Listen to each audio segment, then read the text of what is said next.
M0FXB, welcome to my review on the Yaesu FT-710, which is a HF 6-meter radio with a built-in tuner and DSP functionality and so much more.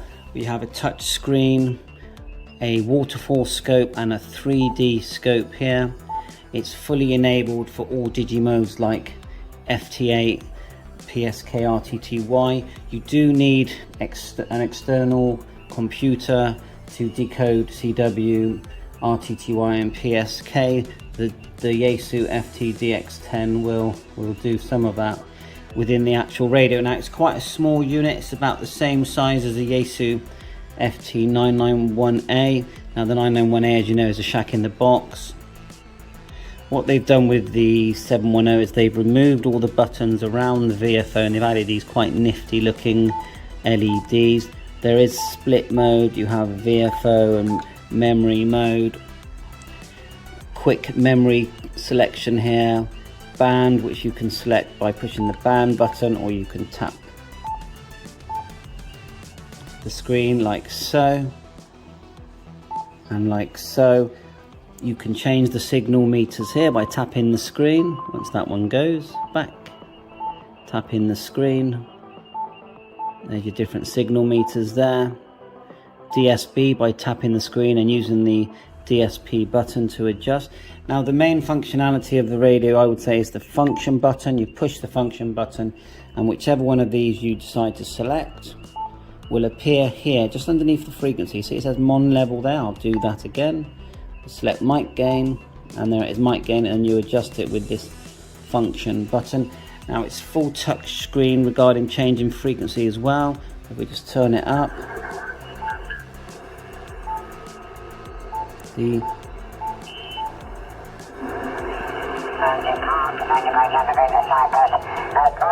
you can touch the screen and you can expand the scope as well by pushing the expand button there. The other thing is when you push the function button, all your main settings are here. You've got radio settings, different settings here that you can adjust with the function knob by tapping. You can plug a mouse into this as well, which I will do now. Just a normal computer. I'm using a wired mouse and it plugs in the back into the USB connector. There's also a printer style USB connector that you can connect for digimodes. If you look now, we've got a mouse here and we can make selections with the mouse. There's radio ID, CW operating settings, it's all along here in blue, display settings, extension settings. You've got at the front of the radio, you've got a built-in tuner, so let's go back. You find a gap, keep the power low, turn the tuner on just by one press, hold it down. And we'll tune. We're using a 9-to-1 balun with a 20-meter length of wire at the moment, which is okay. It does tune it. It's 3-to-1 tuner and it does work most of the time. You've got a busy LED and TX here. DNR function there. Let's hold down the DNR button and you can adjust the level. It's now on. You've got this quite nifty ABS speaker system on the side, and I've got it disconnected at the moment, but it does just, you can connect it on either side and it does just hang on the side there. I just prefer it loose, like so. And the idea is you've got this enhanced audio.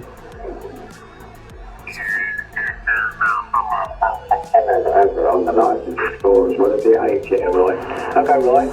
You go look after the missus. That's the main person you need to look after. And you push this button here, and you've got AES there and AESSCF. So we select AES here. It's almost like a balance. This has got 0. Well, I should give you a very, very, very good day. Almost like a balance. Cheers, all right. All the best to both of you. It does sound good. It's just like having two good small speakers. Right. The narrow button here. Now on top you've got some buttons, which are, so we can just tune them in. I don't want it too glary. Mode, and if you hold the mode, it actually does a screenshot. See that? Saves it to the SD card, which is here. That's your SD card. You've got this sort of, these holes here for, you know, I'm guessing for ventilation. You've also got at the top here, you've got your split button, split mode operation. Zin spot, I think, is for CW. Then you've got a clarifier, which works quite well. And when your clarifier is in use, the LEDs go red. Now you can actually change the LEDs. There is a menu setting where you can decide what color the LEDs are when you decide. But anyway, so clarifier, push it once, TX, again RX, and then again RX TX, and then when you change it, it changes and shows on the front display. So that's pretty good. And then push clarifier to come out, and then you've got the noise blanker on top as well. Hold down noise blanker and you can change the level with the function knob. That's noise blanket, DNR. Now memory storage is very easy on this radio. All you do is, we're in VFO mode now, so VFO is here, and that was memory, and now we're back in VFO. If you hold down VFO, you got to your memory thing, you decide where you want it to go. There are group selections, I'll do a separate video on that. And if we hold it again, it will put it in. I think we're in the wrong band of memory there. So your attenuation is here, and then your amplifier and IPO selection, you've got DNF there, AGC. With the DSP, you select here, and then if you select again with twice with this knob here, the DSP knob, is when you can turn and make changes to your selection of shift, width, notch, and contour. To change the speed of the waterfall, you just tap here. You get these different selections. I've got mine on slow, but you can actually freeze it, like so. It stops, but the top part keeps flashing. You've got this multi-selection, that's very nice. You get the oscilloscope and the AF FFT here, and that's very nice. 3D, of course. Now when you're using 3D, let's just come out of multi and we'll put 3D. Just hanging myself out to dry a bit. Here a bit. So there's your 3D. I'm not really used to it. You can select cursor here. Fix. There's fix. So 79, 80, something like that. And well, at that time I couldn't afford a center. Then it moves the bottom part and leaves that in the center, the red line. Cursor is the one we just did. I think that's the one that's easier. But I find it easier just to go function, color, green, push 3DS, and then push that, and see the level, set it to about 5, that one there. About -5 is what I find good for me. And then you can, I find that easier. You can change the span, so we're showing 200k, but we could go to 500, so it's much wider, or we could go to say 20. Wait for some activity. Push the level again. Change it to about, show more. There you go. So which I decided that. See, that is showing that. A little bit. The FTDX. I've read so many reports about it, and I must say. Everyone's talking about the FTDX and the FT-710. So no, it's not an FT-DX10. It's an FT-710. It's an SDR radio. The DX10 is super het. The DX10 is a bigger radio. Why buy the 710? Well, you're buying it really because you want a smaller, neater, if you ask me, a smaller, neater package HF radio for your shack. That's why I bought it. I do like the SDR. I love the touchscreen. I love the way it all looks, as I did with the 7300 when it came out. This is a similar radio, if you ask me, to the 7300. If I was buying today, I'd go for the 710. Why would I go for the 710? Because it's the newest one, and I find that the noise floor, and maybe it's just a coincidence, we'll do some comparisons, but the noise floor on this radio is very low. I find it very low. Every day I turn this on. and there are loads of good frequencies that I can actually hear. So what we're going to do now is, let's put that to -5 where I like it, is connect the external monitor, because that's another big reason to go for this radio rather than the ICOM one, is the external monitor. And I think really ICOM, if they rehash the 7300, they need to bring out, an external connection. This is a DVI-D out connection. I recommend you go DVI-D to DVI-D. There's lots of information out there regarding using a HDMI converter. So let's grab the big screen. I'm just going to show you that the big screen connects here. I've got my mouse there, and on the rear you've got these connections that, let's have a proper look. Tuner, linear, ground, external speaker, and you can only connect one. REM ALC, Kia, which is at the back, which is not a good thing, but anyway, it still works. RTTY and a data, 6-pin data, and then there you are. There's your little printer cable that I've been using for FT8, and the settings I set it at are baud rate 4800, and the mod output I've been setting it at USB, but apparently it will work in auto. So like I said, it's quite a small package. It's not a big radio. Let's go back to the front and have a look at this nice external monitor.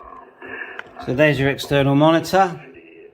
I actually found this monitor in a second-hand shop. It works fine. And you can actually, the mouse, if you look at my mouse, I can select things as well using that monitor. So there you go.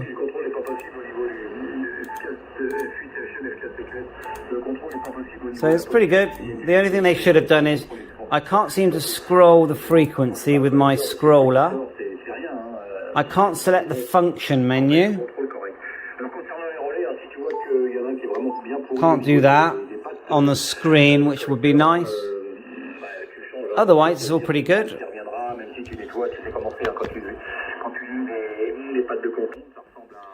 Packed with functions for CW as well, and there's a preset setting here as well. So when you select band here, there's a preset button. Let me just find it a minute.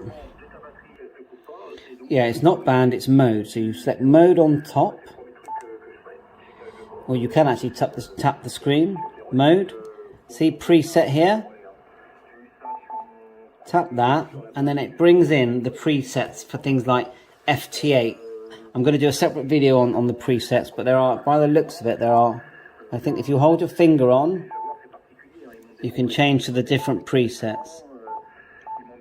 And it's the settings. If you look here at these different settings, preset number 5, and then you're seeing the different baud rate, cap, AGC. So it sets those settings in, so you don't have to keep going into the radio settings menu, which is, if I push back on that a minute, then push the function, go to radio settings, and then the other common one is operation settings. Well, the idea is you don't have to keep going into those settings. There's a whole thing here for display settings as well. Scope, VFO, external monitor, which all I had to do was turn that on and it worked. You've got mic EQ, equalizer, proc level, mic gain. I call that the scope sort of sensitivity, that level there. RF power, 100 watt radio, AES. See all the CW settings, and there's a menu within a menu for CW there as well. Dimmer, I've got it quite dim at the moment because otherwise it glares on this screen. It's just a fun radio. Pitch, anti-vox, all the vox settings. Now memory group is something I definitely need to look at. Not something I've done yet, so let's see if we can just change. Now it's saying we can change. Well, there's only one memory group at the moment, but which says 5 meters. So I got a feeling I need to create some memory groups. So what I'm going to do on that is do a separate video altogether, because I literally don't know how to do it. So like I say, tap for the mode, tap to enter your frequency. Now why? I can't see why you can't tap for band. There's a band button here. I'm surprised that there isn't a button that you can tap for that. Maybe there is and I haven't found it. So I'll keep looking. So 7.3, thanks for watching my channel. That's my review of the 710. Would I buy this over the 7300? I'm sorry to say, but I would. Now, if the other question is, would I buy this over the DX10? No, because if you want the better, you know, for me, if you want the radio that does more, does the CW decode, RTTY, PSK, is a real solid workhorse, I'd go for the DX10 or the 101. But for your average user, if you want a really nice HF radio that's very easy to use once you learn the settings, very easy on the eyes, and has good audio reports on receive and transmit, and a good tuner, I go for this all day long. And it's well priced. The fact that it includes that speaker, which sort of hangs on the side there, for $1,099. I think, you think about what radios cost 10, even 20 years ago, and look what you're getting now for $1,099. And you know that if you bought this for £1,100 and you weren't happy, you could sell it for £900 tomorrow, very quickly as well. So you're not really spending. It's like a savings policy. That's what I tell my wife. 7.3, thanks for watching my channel. Catch you on air. All the best.